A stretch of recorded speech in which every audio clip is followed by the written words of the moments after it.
Movie के start में हमें दो भाइयों को दिखाया जाता है, जिनमें से छोटे का नाम नेथन था, जिसको प्यार से नेट कहा करते थे। वो दोनों भाई चोरी छुप कर एक म्यूजियम में जाते हैं और वहाँ जाकर एक मैप चुराने की कोशिश करते हैं, पर तभी वहाँ पर दो पुलिस ऑफिसर्स आ जाते हैं और वो उन दोनों भाइयों को पकड़कर एक ऑर्फन हाउस में ले जाते हैं। दरअसल इन दोनों के पेरेंट्स नहीं थे और वो दोनों शुरू से ही ऑर्फन में रहा करते थे और नेट के बड़े भाई ने इस मैप को चुराने की बहुत बार कोशिश की थी, क्योंकि नेट और उसका भाई पायरेट्स के खानदान से बिलोंग करते थे और वो जो मैप था उसमें बहुत बड़े खजाने का राज छुपा हुआ था। अब उस ऑर्फन हाउस की सिस्टर पुलिस ऑफिसर से ये कहती है कि नेट अभी छोटा है, आप लोग इसके बड़े भाई को लेकर जा सकते हैं, क्योंकि वो बार बार मना करने के बावजूद भी चोरी किया करता था। बट यहाँ पर नेट का बड़ा भाई खुद को पुलिस के हवाले नहीं करना चाहता था, इसलिए अब वो यहाँ से भागने का डिसाइड करता है। अब वो अपने सामान को पैक करने के बहाने अपने रूम में जाता है। नेट अपने बड़े भाई से कहता है कि मैं तुम्हारे बगैर नहीं रह सकता। यहाँ पर नेट का बड़ा भाई उसको एक लॉकेट, लाइटर और एक लेटर देता है और ये कहकर वहाँ से चला जाता है कि मैं वापस जरूर आऊँगा। अब नेट अपने बड़े भाई के जाने के बाद जब वो लेटर ओपन करता है और उस पर लाइटर की रोशनी डालता है तो उसको एक मैसेज मिलता है। उस लेटर में ये लिखा था कि याद रखना, हम लोग पायरेट्स फैमिली से बिलोंग करते हैं और हम लोग जरूर मिलेंगे।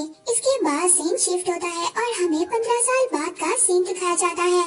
हम नेट को देखते हैं जो अब बड़ा हो गया था और वो एक बार में काम किया करता था और साथ ही छोटी मोटी चोरी भी किया करता था। जब एक दिन नेट अपने बार में काम कर रहा था तो उसके पास विक्टर नाम का एक आदमी आता है। वो उसे कहता है कि मैं तुम्हें और तुम्हारे भाई को जानता हूँ। वो बताता है कि कुछ टाइम पहले मिलकर हम काम किया करते थे, लेकिन नेट को इस बारे में जानने में कोई भी दिलचस्पी नहीं थी। वो विक्टर से वहाँ से जाने का कहता है, मगर विक्टर जाते जाते उसके लिए एक कार्ड छोड़कर जाता है। उस कार्ड में विक्टर का एड्रेस लिखा हुआ था। नेक्स्ट सीन में हम देखते हैं कि नेट विक्टर के घर पर चला जाता है। वो उसके घर में जाकर वही मैप देखता है जो कई साल पहले उसने और उसके भाई ने चुराने की कोशिश की थी। तो तभी वहाँ पर विक्टर भी आ जाता है। विक्टर कहता है कि अगर तुमने पहले ही आना था तो मुझे तभी बता देते। यहाँ पर नेट विक्टर से कहता है कि ये तो वही मैप है जिसको ढूंढने के लिए कई लोगों ने बहुत ज्यादा मेहनत की और ये एक खजाने का नक्शा है और इस मैप के रास्ते पर जाकर बहुत ज्यादा लोगों ने अपनी जान दे दी और उन्हें कुछ भी हासिल नहीं हुआ और ये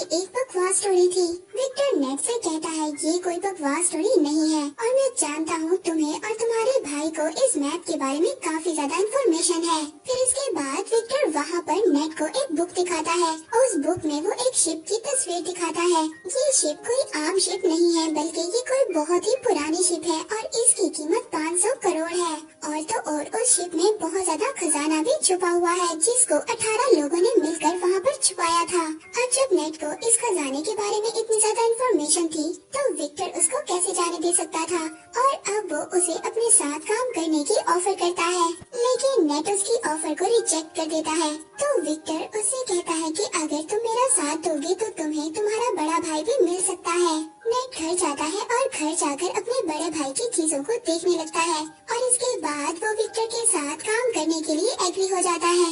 अगली सुबह हम देखते हैं नेट विक्टर को एक क्रॉस का साइन दिखाता है। वो कहता है कि ये कोई क्रॉस का साइन नहीं है, बल्कि उस खजाने तक पहुंचने की चाबी है। जिस पर विक्टर कहता है कि इसमें से एक चाबी तो मेरे पास है और दूसरी चाबी हमें जल्दी चुरानी होगी। विक्टर नेट को बताता है कि इसके साथ की दूसरी चाबी एक ऑक्शन कंपनी में है और बहुत जल्दी वो उस चाबी को नीलाम करने वाले हैं और जल्दी हमें उस चाबी को वहाँ से चुराना होगा। अब विक्टर उस कंपनी में जाकर उस चाबी को चुरा लेता है। उस चाबी को चुरा कर जब वो वहाँ से आ रहा था तभी वहाँ पर एक लड़की आती है जिसका नाम ब्रैड था और वो विक्टर के गले पर नाइफ रखकर कहती है कि ये चाबी मुझे दे दो और ये सब कुछ वो अपने बॉस के कहने पर कर रही थी और ये लड़की विक्टर की पुरानी दुश्मन भी थी। अब जब वो दोनों उस चाबी के लिए फाइट कर ही रहे थे तभी वहाँ पर कुछ गार्ड्स आ जाते हैं। विक्टर उन गार्ड्स का फायदा उठाता है और वहाँ से चाबी लेकर निकलने में कामयाब हो जाता है। अब चाबी को लेते ही सार विक्टर नेट को लेकर बार्सिलोना जाता है। वहाँ पर उनको फ्रेजर नाम की एक लड़की मिलती है। फ्रेजर विक्टर को पहले से ही जानती थी मगर वो नेट को नहीं जानती थी। फ्रेजर विक्टर से पूछती है कि ये कौन है तो तो विक्टर फ्रेजर से कहता है कि ये तो मेरा पुराना दोस्त है। यहाँ पर नेट को पता चलता है वो दूसरी चाबी विक्टर के पास नहीं बल्कि फ्रेजर के पास है। तो नेट विक्टर से कहता है कि तुमने मुझसे झूठ क्यों बोला। फ्रेजर कहती है कि शायद तुम इसके बारे में सही तरह से नहीं जानते। अब जब वो दोनों आपस में बहस कर ही रहे होते हैं तभी वहाँ से फ्रेजर वो चाबी लेकर वहाँ से भाग जाती है। नेट फ्रेजर के पीछे भाग रहा था और फ्रेजर आगे आगे थी। फ्रेजर अपनी कार में बैठकर वहाँ से निकलने की कोशिश करती है मगर नेट उसकी गाड़ी के आगे आ जाता है। तो वहाँ पर विक्टर भी आ जाता है। वो फ्रेजर से कहता है कि अगर तुम्हें सारा खजाना चाहिए तो ले लो, मगर ये तुम नहीं जानती कि ये चाबी कहाँ और किस वक्त लगेगी और इन सब के बारे में सिर्फ नेट को ही पता है। ये बात सुनने के बाद फ्रेजर उन दोनों के साथ काम करने के लिए तैयार हो जाती है। नेट उन लोगों को बताता है कि बहुत सालों पहले उन 18 लोगों ने उस खजाने को चर्च में छुपाया था। अब वो तीनों चर्च में पहुंच जाते हैं। वहां पर पहुंचने के बाद नेट अपने भाई के दिए हुए कार्ड्स को पढ़ने लगता है जिससे उसे ये बात कंफर्म हो जाती है कि वो सही लोकेशन पर है। अब वो तीनों चोरी छुपकर चर्च के बेसमेंट में पहुंच जाते हैं। वहां पर उनको चाबी लगाने की जगह भी मिल जाती है। वो चाबी की जगह एक स्टैचू के नीचे थी। अब यहाँ पर इनको ये बात नहीं पता थी कि चाबी को किस साइड पर घुमाना है।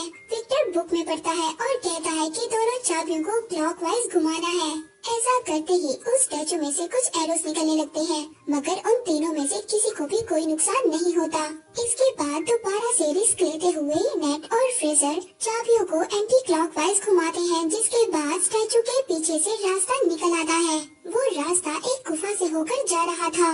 फिर नेट यहाँ पर विक्टर से कहता है कि हमें इस रास्ते से गुजरकर एक रास्ते से नहीं बल्कि 2 अलग अलग रास्तों से जाना होगा। वो कहता है कि मैं और फ्रेजर एक रास्ते से जाएंगे और तुम अलग रास्ते से जाना।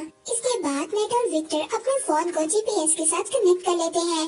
अब नेट और फ्रेजर एक रास्ते से जाते हैं जबकि विक्टर दूसरे रास्ते से जाता है। उस गुफा के रास्ते से जाते जाते नेट और फ्रेजर एक बार में पहुँच जाते हैं। वहाँ पर एक और सीक्रेट रास्ता था जिसके बारे में कोई भी नहीं जानता था। वो लोग उस रास्ते पर जाते इससे पहले वहाँ पर कुछ लोग उन पर अटैक कर देते हैं। नेट वहाँ पर उस आदमी को रोकने के लिए फाइट करता है और फ्रेजर उस रास्ते को ओपन करने की कोशिश करती है। उस दरवाजे के ओपन होते ही नेट और फ्रेजर उस रास्ते से भाग जाते हैं। अंदर जाने के बाद अब उन लोगों को तीसरा दरवाजा नजर आता है जो उसी क्रॉस वाली चाबी से खुल सकता था। फ्रेजर उस दरवाजे को खोलने की जैसे ही कोशिश करती है तो वहाँ पर पानी भरना शुरू हो जाता है क्योंकि उस दरवाजे को खोलने के लिए दूसरे दरवाजे पर चाबी लगाकर पहले उसे खोलना होगा जिसको विक्टर ही खोल सकता था। विक्टर दूसरे साइड वाले दरवाजे को खोलने की कोशिश कर रहा था पर तभी वहाँ पर वही लड़की आ जाती है जिसने पहले भी विक्टर पर अटैक किया था और उन दोनों में जबरदस्त फाइट होने लगती है। दूसरी तरफ नेट और फ्रेजर पानी में फंस गए थे और वहाँ पर बेहोश होने वाले थे। विक्टर उस लड़की को मारकर बेहोश कर देता है और जल्दी से उस दरवाजे में चाबी को लगा देता है। इसके बाद नेट और फ्रेजर बच जाते हैं और सेफली उस दरवाजे से बाहर आ जाते हैं। अब बारी थी फाइनल दरवाजे पर जाने की, लेकिन कोई भी ये नहीं जानता था कि उस दरवाजे को कैसे ओपन करना है। विक्टर बाहर खड़ा एक होल में से उन दोनों को देख रहा था पर तभी वहाँ पर नेट अपना दिमाग इस्तेमाल करता है। वो फ्रेजर से कहता है कि जाओ और विक्टर से दूसरी चाबी लेकर आओ, लेकिन विक्टर उन दोनों पर ट्रस्ट नहीं करता और दूसरी चाबी देने से इनकार कर देता है। लेकिन थोड़ी ही देर बाद विक्टर उस चाबी को दे देता है क्योंकि उसके पास कोई और ऑप्शन नहीं था। नेट देखता है कि उस दरवाजे पर एक सिंबल बना हुआ था। नेट जब उन दोनों कीज को मर्ज करता है तो वही सिंबल बन जाता है जो उस दरवाजे पर बना हुआ था, जिसकी वजह से वो लोग अब उस दरवाजे को भी खोल लेते हैं। जब वो उस दरवाजे के अंदर एंटर होते हैं तो एंटर होते ही उन्हें 3 बड़े बड़े पॉट दिखाई देते हैं। दूसरी तरफ विक्टर नेट से बार बार पूछ रहा था कि खजाना मिला या नहीं। नेट फ्रेजर को ऊपर करता है ये देखने के लिए कि उन पॉट्स में क्या है। फ्रेजर जब देखती है तो उन पॉट्स में तो बहुत सारा नमक था। इसका मतलब ये था कि यहाँ पर कोई भी खजाना नहीं था। तभी वो तीनों पॉट्स अचानक से टूट जाते हैं। वो देखते हैं कि उनमें से एक मैप निकलता है और यही मैप ही उस खजाने तक जाने का रियल मैप था। अब जब नेट मैप को देख रहा था तभी फ्रेजर उस पर गन पॉइंट कर देती है। वो कहती है कि तुम्हें क्या लगता है विक्टर ने तुम्हें सब कुछ सच बताया है। वो गन को नेट के सर पर मारती है और उसको मारकर बेहोश कर देती है। उस मैप को लेकर वहाँ से चली जाती है और जाते जाते उन कीज को भी ले जाती है। इसके बाद विक्टर नेट के पास आता है। वो देखता है कि नेट बेहोश है। जब नेट को होश आता है तो उन दोनों को पता चलता है कि फ्रेजर उनको धोखा देकर भाग चुकी है। नेट को जब होश आता है तो वो विक्टर से पूछता है कि मेरा भाई कहाँ पर है और तुमने मुझसे क्या छुपाया है। अब विक्टर उसको बताता है कि मैं और तुम्हारा भाई बहुत साल पहले खजाना ढूंढने के लिए निकले थे, जिसके लिए हमें एक बुक को चुराना था, मगर हमने उस बुक को तो चुरा लिया। इसके बाद जब हम वापस आने लगे तो मोरकाडा के लोगों ने हम पर फायर कर दिया।